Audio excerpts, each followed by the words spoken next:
For my part of lower criminal penalties, I am talking about other substance use that we can do instead of harsher penalties. So determining on drug substance, lower rates for fines, as in most people can't afford to pay $1,000 fines if they're charged with for having a drug substance. Also, I found that doing community service as a way to pay back the community for using. So not only are you teaching someone a lesson as in that they shouldn't be using the drugs, but also they're paying back the community in a good way. So I actually found that in Portugal, when one is charged with a drug possession, instead of just immediately jumping in to throwing them in jail for it, they will do the community service and they'll face a fine that can be an affordable way for them to stop.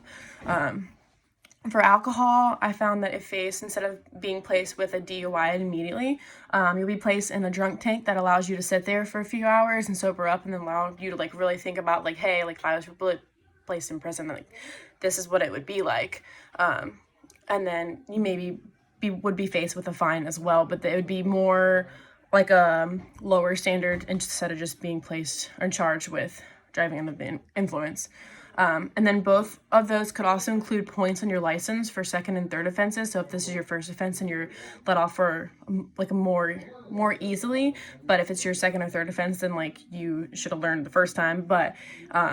it's not as harsh. So if this is their second or third time they're being charged, then you can also lose your license for a period of time, such as a month,